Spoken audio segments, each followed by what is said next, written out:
What's up, everybody? You know by now, if you hear this music, this means Brown Sugar Confessions radio show is coming to you wherever you're getting your listening and your viewing pleasure. And tonight, if you're not on YouTube, you need to go there. If you're not on TikTok, go follow me because we have the cutest couple tonight that are our co-hosts. Sir Knotty and Monster are here. We're going to talk about them. We're going to talk about what this is like. But before I get into all of this goodness about tonight's show, we got to talk about our co-host. And so let's talk to Tracy. Tracy, love, what's up with you? Packed and ready to go. I'm packed. I'm ready for November. My suitcase is right there. She's ready. Let's go. You didn't even tell us about your week or nothing, just that you're packed and ready. Who cares? She said the week is irrelevant. When are we leaving? The week is exactly. We going on this cruise. Let's go. Okay. All right. That's all things you care about. I feel like you should tell them about what the cruise is. We going on a smexy cruise. A smexy cruise. A smexy cruise. And I'm fixing to wild out, is what I'm going to tell y'all. If y'all thought I had fun at Hito, but don't get me wrong, I'm going to be official. I'm going to be taking notes like this. Doc Val wants this. But when I'm off. I tell you one thing, I am so excited for November, and this beautiful couple that you see, Sir Knotty and Monster, will be there. I know you're probably wondering, if you're looking on YouTube and TikTok, like, why is she called Monster? We're going to get into that later on, why this beautiful young lady's called Monster. But before we get into who they are, let's get into, all right, love, why don't you go ahead and tell her what's going on with you in Georgia? All right, so still alive. That's a good thing. Why wouldn't you be? I don't know, but I always got to celebrate that. But right. we did not also get to introduce our favorite month of the year. October is also Kinktober here on Brown Sugar Confessions. So yes, this month we are dedicating all 4, 5, whatever Thursdays we have this year to the subject of kink. So that is also why we have our lovely guests with us today, Sir Knotty and Monster. But before we get all into that, into the juicy stuff, a couple things that we gotta get down first. Don't forget, cuffing season has started. Did you guys make your picks yet? Who are you taking to the Halloween party? How spicy are you going to get for Halloween? These are the questions that we need to know. So if you're trying to get somebody on your roster and you've already picked out who it is and you know what you're going to do for Halloween, go ahead, like and subscribe. Tell us all about it. We want to follow your journey through this cuffing season. We want to know if you make it to the championship, if you make it to the playoffs, or if you get kicked out of the Sweet 16. We need to know all of that. All of it. I want to know who is being cuffed this season. Ooh, that was a good segue, wasn't it?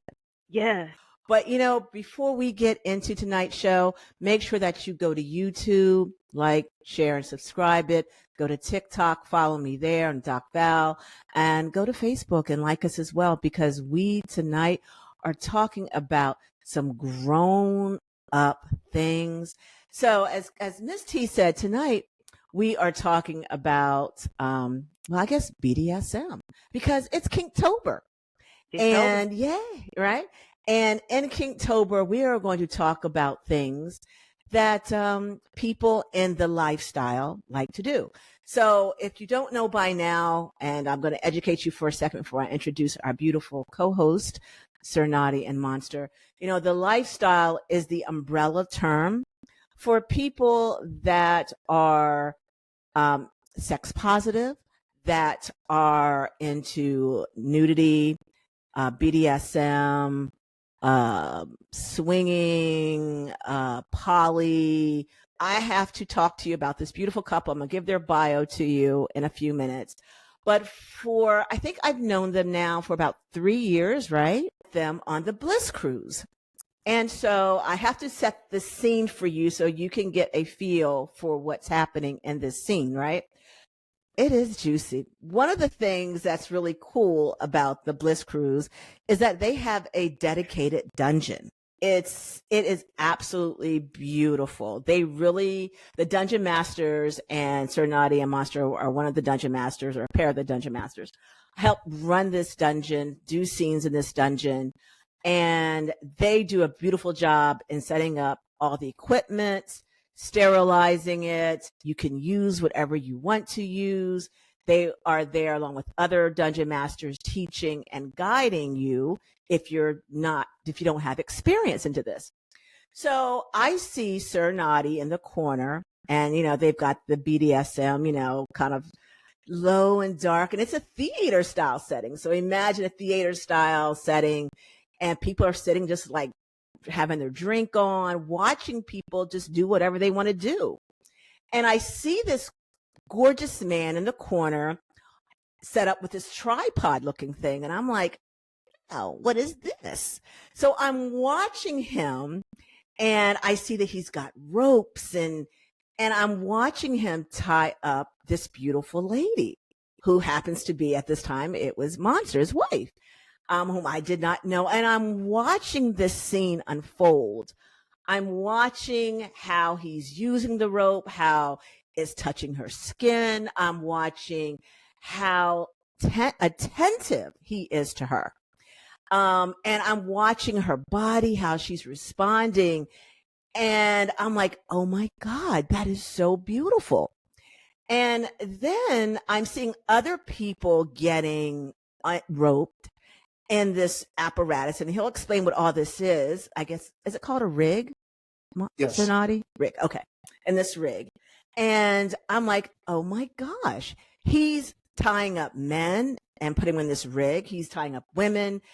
He tied up a couple. And I was like, oh my God, that is so beautiful. And we're going to talk to them tonight about what their lifestyle is like. So I'm going to read their bio.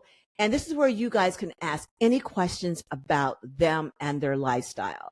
So I'm just going to read it. And it says, Sir Knotty and Monster, let me go get it here, of Carnival, Risque. 25 years experience as a rigger, just over a decade of teaching. Essentially, a rigger is just the person that is doing the tying. I mean, you can be a rigger in a lot of ways. You can rig with rope. You can rig with saran wrap.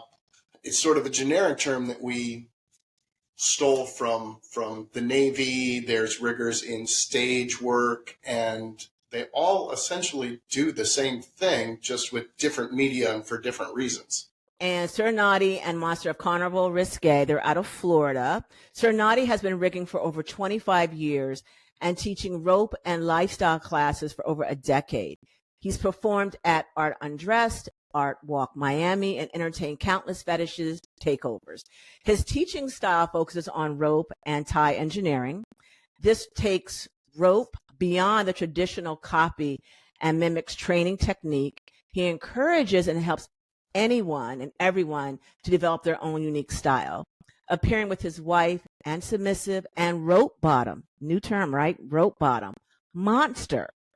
And as an online content creator, skilled impact top and passionate lover of BDSM lifestyle, she completes the educational package with insights and experience from both of their unique dynamics.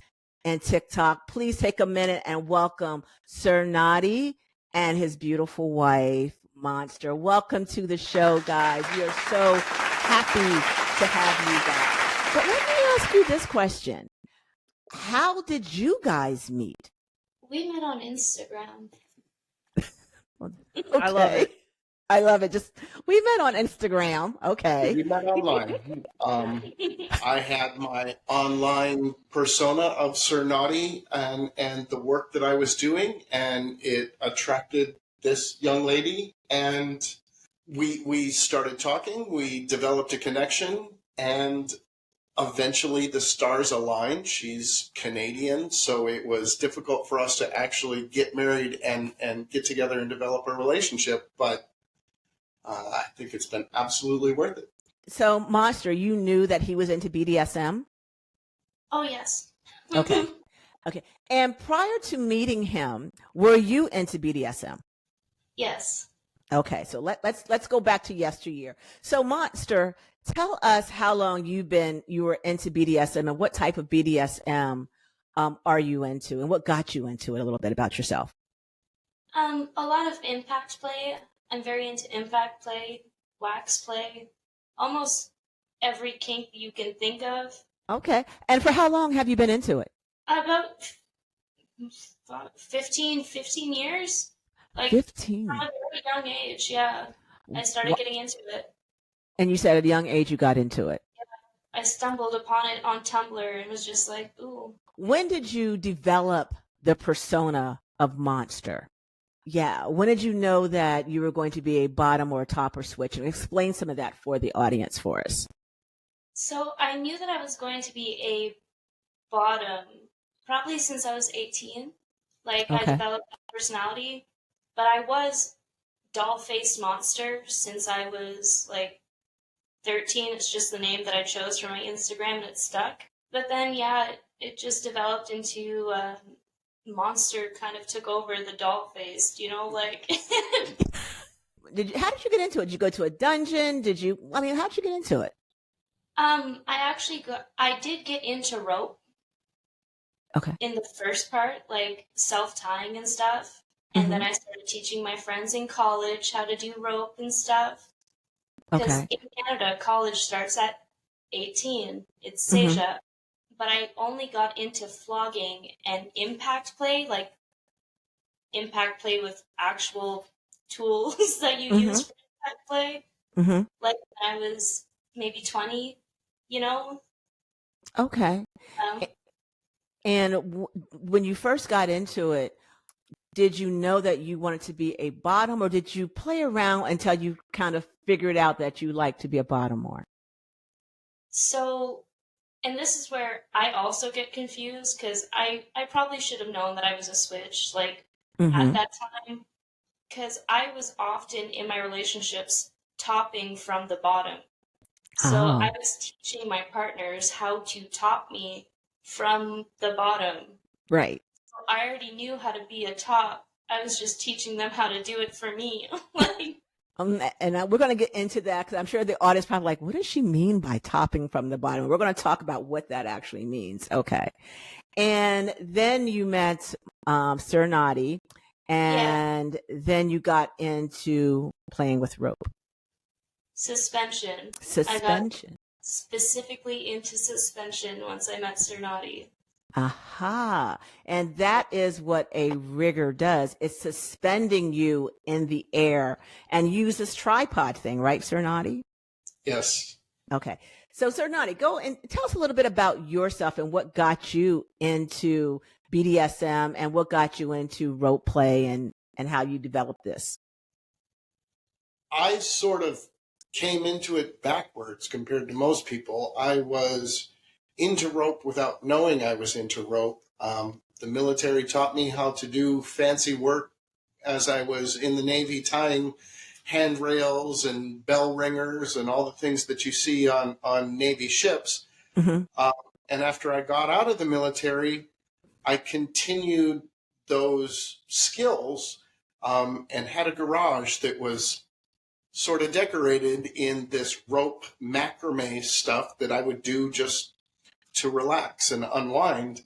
And someone, a friend of a friend situation saw my garage and said, do you know what else you can do with that skill? I'm 21 years old at the time. And well, thank you for your service and continued service, Sir Knotty. Those naval skills have paid off, I tell you. They have. And now you work at a club in Florida. Club Swingster in Florida with Carnival Risque. So let's talk about you guys as a married couple living in the BDSM world. There's 4 levels of power exchange that I like to talk about. So I just have a couple of questions for you. Do you guys live this Dom sub life 24/7, or is it during certain times? How do you manage that? Or is it 24/7, or just like scenes at certain times? Like, sometimes when the moment's right, we'll fall into a scene because the consent is already there. We don't have to talk about, like, he knows my boundaries, he knows what I like, so we can fall into a scene safely. Sometimes, if it's like a busy week, we need to plan out times where we do scenes. Okay. But every day I kneel for him. I have a list of things that I need to do to be able to, you know, just please him as a sub everyday basis. So that's how we kind of keep it up. Mm-hmm. I also kneel for him every day. So like whenever he comes home from work, like I'm in the nude Mm-hmm. for him so that, you know, it's my most vulnerable position that I can be. Like Mm-hmm. on my knees, looking up. Like we keep our BDSM relationship alive like that 24/7 by being vulnerable with each other. And Okay. especially keeping myself vulnerable for him because I got this. Again, I used to top from the bottom a lot. Mm-hmm. So sometimes I forget that he's a trained top. I don't need to top from the bottom anymore. Mm-hmm. So being put in vulnerable positions keeps me in line. Okay. You know what I mean? I do know what you mean. And, you know, you said a couple of key words that I want to expand upon, Monster, is consent. So when you guys first got into this, and you decided to live, so their power exchange is number 4, by the way. That means that they live this lifestyle 24/7. And as you heard her say that, you know, she kneels for him. There's a list of things that she does, and so she can please him, etc. And this is something that you guys negotiated and spoke around consent to make sure that everyone is safe and happy and fulfilled, right? There's a full contract that we have and we signed. It gets renewed every year. I think every married couple should have a contract like Yeah, we have questions. What comes in these contracts? That was kind of going to be something that I was going to mention, but Monster seemed very interested in answering. The 24/7 lifestyle takes effort to keep it alive and keep it going. The contracts itself, there's a lot of guides out there for how to do a contract, but every contract needs to be customized. You cannot take a contract and say, here is your BDSM contract, everybody sign this. You have to get to know the person that you're going to be in a relationship with so that you can set rules, expectations, boundaries, goals, and all of that is inside the contract that is going to satisfy me as a top and help her maintain, grow, and be the best version of herself that she can be. And all of that goes into the contract, as well as hard limits, what can and cannot be negotiated, things like she mentioned the fact that the contract gets renewed annually. The whole point of an annual renewal of the contract is so that you come back to the table, you sit down, you have that discussion. Does anything need to change? What's working? What's not?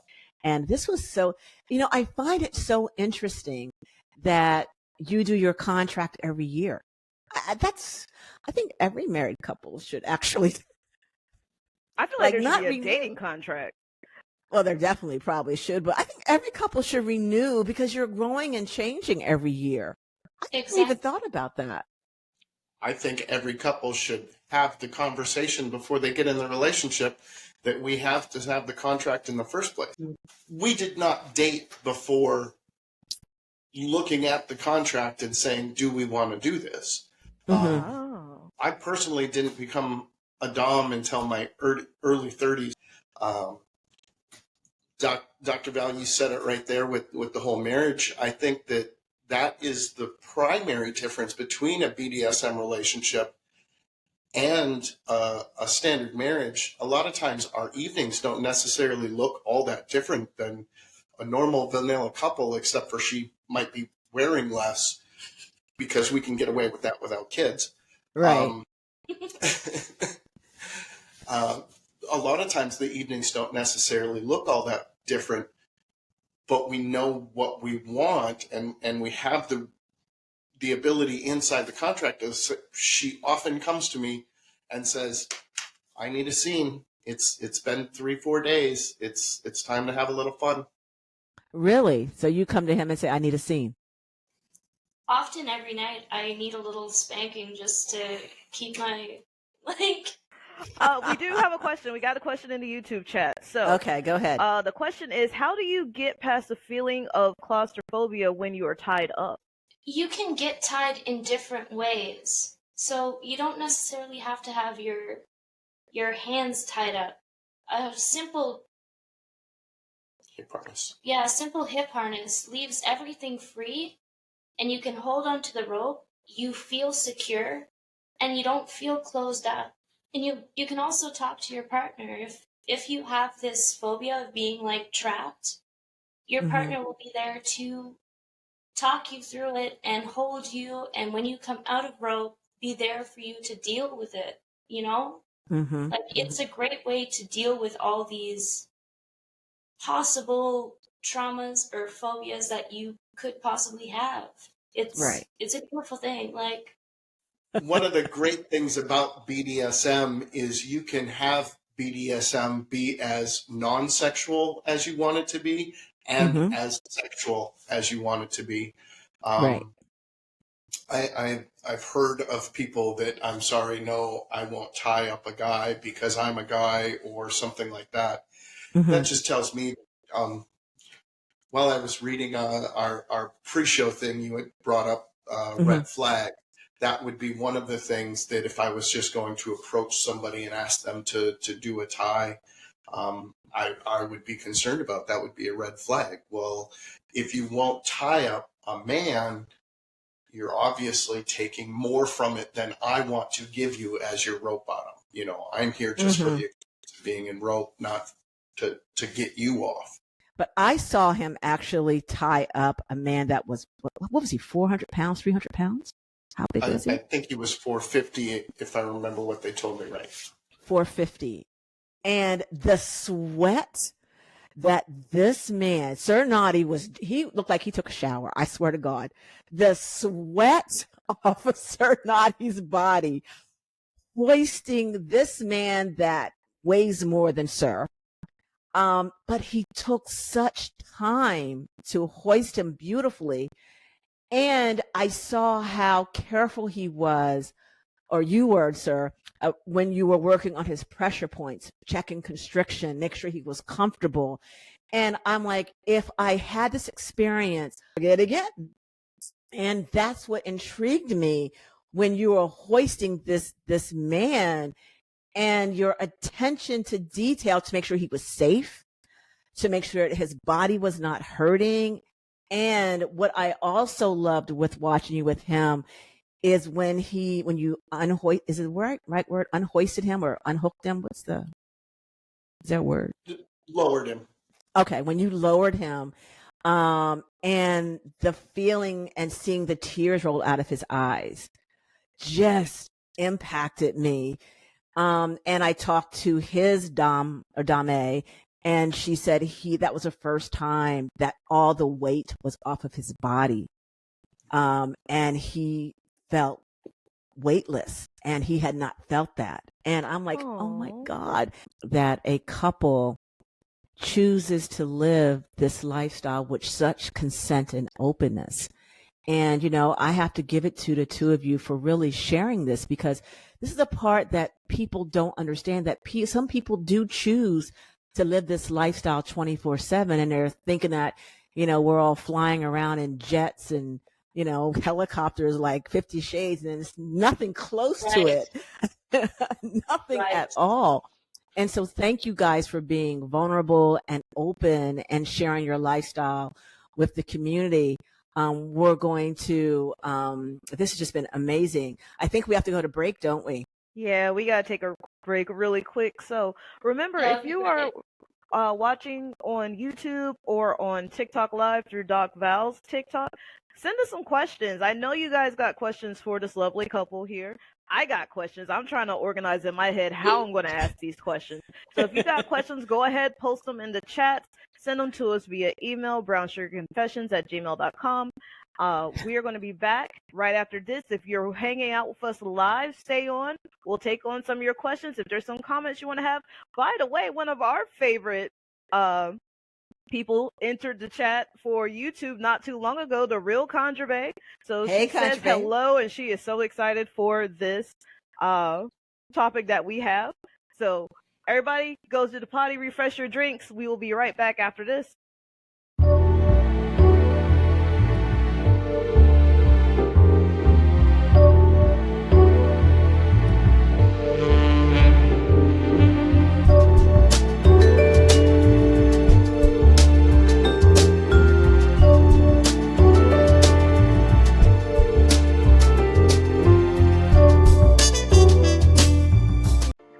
Welcome back to Brown Sugar Confessions on Power 1017 and on YouTube and on TikTok. If you are listening to us on the radio, why don't you just jog your little fingers over to Brown Sugar Confessions on YouTube and give us a like and a subscribe, please. If you have not seen our lovely faces, we are looking absolutely gorgeous tonight. Stop playing with us. Give us the like. We need it. We're getting to 1,000. Yes, that's We it. want to get to 1,000. So, as we get into this, and we're talking about BDSM, we are talking to Sir Knotty and Little Monster. If you have any questions about BDSM, and I'm going to tell you right now, the way I found out about it was ridiculous. It was back in the days of AOL. Things have changed. Okay? Oh, Lord. First of all, I don't even think half the audience even understands what AOL is. Dial up.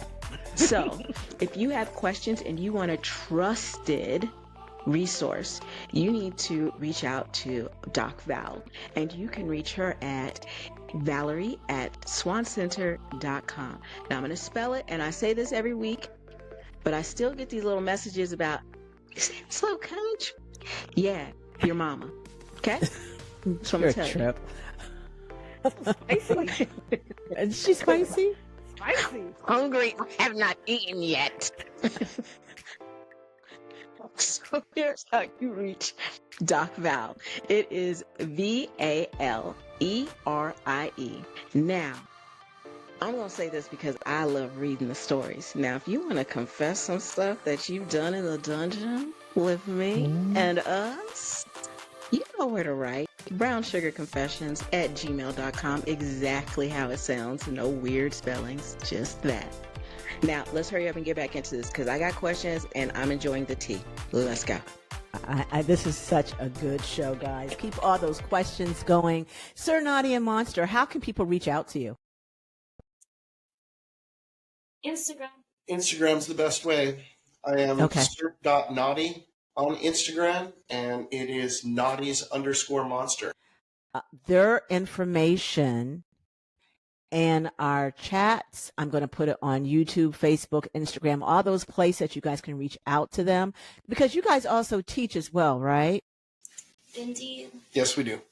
Okay. So if you want a master rigger, which means a person that is a specialist in rope tie. Now, here's a question for you, Sir Knotty. Is shibari considered what you do, or is that something else? Shibari is essentially what I do ish. Shibari specifically refers to a Japanese style, be a little bit more free form, and go back to some classic knots and even some Western fusion style with my rigging. To the people listening, what's a rope bottom? The person that gets tied up. And do you interview people, Sir Knotty, that want to get tied up? And if you do, what are you looking for? What are your red flags that you're looking for? I don't know that what I do would be an interview. I guess it is. Typically, I just question them. If they come up, they say, I want to get tied. First thing you're looking for is somebody that's too inebriated to give consent. Right. If somebody doesn't seem like they're in a space where they can give proper consent, which you had mentioned earlier about doing things safely. We tend to avoid safe as a word because I'm sure everybody's heard of safe, sane, and consensual. Not everything that we do is necessarily safe or sane. That could be true, yes. So the way we qualify it now is risk-aware consent. I like that, yeah. So Monster, as my rope bottom, knows that by getting into my rope, there is a certain amount of risk involved with being suspended off the ground by rope. And she consents to take that risk with me. Okay. So there is an interview process of, you know, do you have any physical limitations? What are you hoping to achieve? That kind of thing. But for somebody that I'm tying for the first time, I tend to play it fairly safe and do very, very sturdy ties that I know the chance of injuring somebody is almost non-existent. Right. To give them that first experience of just being in rope, feeling the rope pressed into their body, feeling what it feels like to leave the ground and be suspended like that. And then if they have a good first easy experience, then as I see them on the next cruise or at the next show, we'll go further and further and further. A couple questions, actually. What has been your most difficult tie on a person? My most visible tie? Difficult, like your hardest one. Oh, the difficult tie? Anytime I do a double suspension, that tends to be the most difficult. 2 people suspended? 2 people at once, yes. Ooh. Now, there's a couple ways you can do a double suspension. You can hang 2 people from the rig itself, but each one has its own uplines. That's okay and very can be very beautiful. But part of what we do in BDSM is all about connection. So a lot of times when I'm doing a double suspension, what I like to do is suspend the first person and then actually suspend the second person from the first person so that they have that connection to each other through the rope. Oh, wow. I saw him suspend a couple, right? Yeah, I saw you suspend a couple. And was it a scissor kind of tie I saw you do? I can't remember. But yeah, is that what it was? I'm not sure which one you're specifically referring to, but I do remember doing that one. And by scissor, we meaning like this, right? Like legs together and in? Okay. Right. And I've seen you suspend 2 women in a scissor position as well. Yeah. Love it. And then he swings them back and forth. Okay, now I got the visual in my head. So now you got the visuals? And you're swinging and like everything's rubbing together. Okay, and you got the sensation of the rope and the things are like getting tight. Okay, I get this. It's all coming together. I love it. Okay. Do you see how excited Miss T has just gotten? Like the light bulbs have just gone on. I just need logistics. That's all I need. If you give me like from point A to point B and I can put the rest of it together, yes, okay, I get it now. You got it now. You got it. Yeah, yes. It was quite beautiful to watch that. And so since you guys have been doing this, do we have any more questions out there in the audience? Oh, we were talking about something, Kate. Miss T, what was it? We also, one of our audience members wanted to know about inversion, which assuming is just you being flipped upside down, correct? Correct. Okay. All right, so we got that. I think we are up to date. How long can you invert somebody? It depends on the person. I believe Monster has done 20 minutes inverted. Sure. Wow. So it also depends on the tie. A lot of times there's tricks you can do where somebody is inverted. They can hang that way. It looks very beautiful. Everybody turns and looks the other way. She can flip back up, get a little blood balance in her brain, and then flip back over again. Yeah. Wow. Wow. And if you've got, I hope that, do you have some video links we can put up your videos so people can like visualize? Because I've seen it, But I'm sure many people are like, I can't vision it. Like, do you have some links on your Instagram people can look at? On both of our Instagrams, there is videos. Okay, beautiful. So make sure you guys go check out their Instagram so you can see some videos of what he's saying. I would say if you're going to do something like this and want to have an experience, interview the Dom, interview the master rigger, to make sure that you know that they know what they're doing, that they're going to protect your body. You heard Sir Knotty talk about he does a little interview with them to make sure, you know, he goes over, do you have injuries, blase, blase, because you want to have a beautiful experience when you do this. The bottom's goal is in the experience themselves. That's beautiful. There has been people that I have not tied because while we are polyamorous, while we do engage in swinging activities, that's not something that I provide for most people with rope. So I've had people that wanted me to do things to them in rope, and I like to draw a fairly hard line at that point in time when I'm working and say no to that. I have no problem doing the rope work, stepping back, keeping an eye on safety, and letting your partner or whoever you brought to the dance come and do whatever they would like to do to you. But that's not a surface that I provide when I'm topping and rope. Man's a true professional. Great. I love it. True professional, right?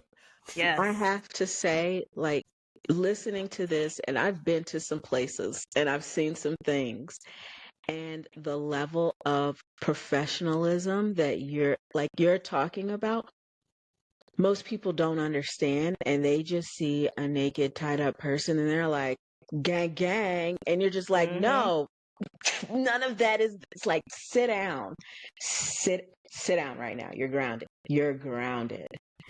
Just go to your corner. Saying that.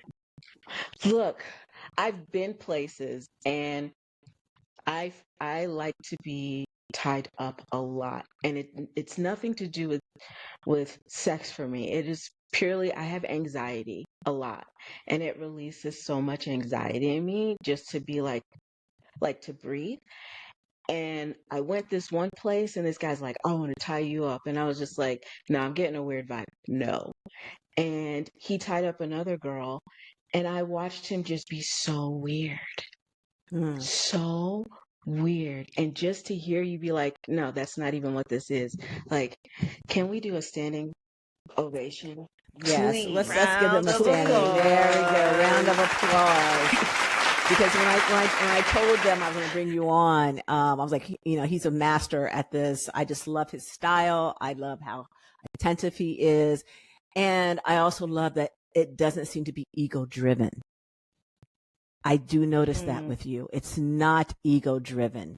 For you, it's really about the sub that you're working with. It's not about you. It's about them. In the world of BDSM, it's not about sex. And people don't get that. Like, can we talk about that real quick? Yeah, let's talk about it. Sir Knotty Monster, talk about that. It's not about sex. Before you get into it, Sir Knotty and Monster, the reason I asked if we can talk about this is because I think a lot of people, when they hear, or I should say the general layman, when they hear about BDSM and kink and like polyamory, they think it's just a free-for-all to just lay with whoever you want, wherever you want, however you want. But from what I'm understanding, especially with talking to you and some of the other guests that we had on the show, is that a lot of times professionals are more concerned about the safety and the enjoyment of the person that they are involved with. And they're not worried about getting their own, they're worried about the person that they're with. And I think that's the big distinction that a lot of people don't talk about. One of the things, we teach a BDSM 101 class, and one of the things that I open up with is what I think BDSM is. Keep in mind, this is what it is to me and my interpretation of it. There is no real right way to do any of this. There are wrong ways to do it, and if I see you doing the wrong way, I will tell you. But other than that, you know, you can do it however works best for you and your partner.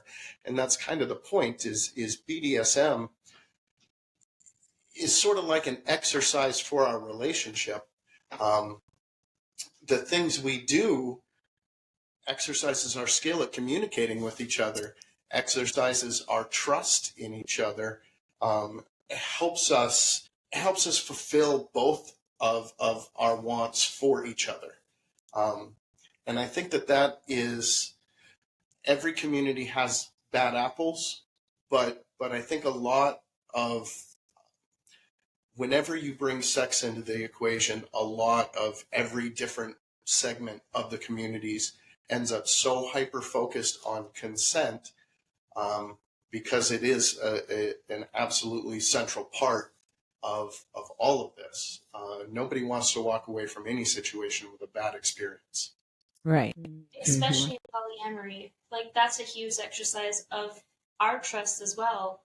Like, allowing another person into our relationship and watching your partner please them can be triggering for a lot of people, you know? But it's an exercise of how much I trust him and how much I enjoy viewing him please someone, or him viewing me please someone. You know, it's an exercise of just how much we enjoy each other and how much we enjoy seeing someone else enjoy that, you know? Like, it doesn't even need to be about sex. It's just how much enjoyment that the other person is receiving. I love it, just how much you guys have been able to share with us tonight and how open you are with everything. And, you're an amazing top dom master rigger. And I'm sure, sir, that you've been out there long enough that you've seen also some that are not very professional.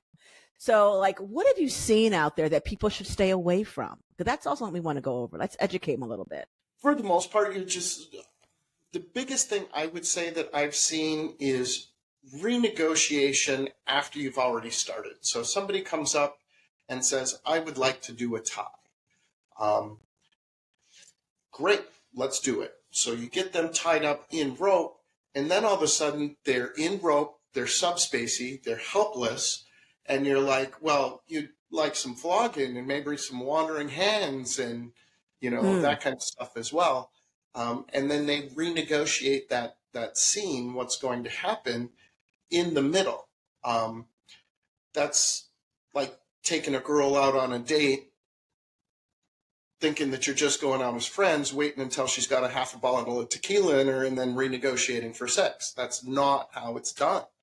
Right. If that wasn't on the table at the beginning, it's not on the table after you get her drunk, whether it's drunk off of tequila or drunk off of subspace and rope.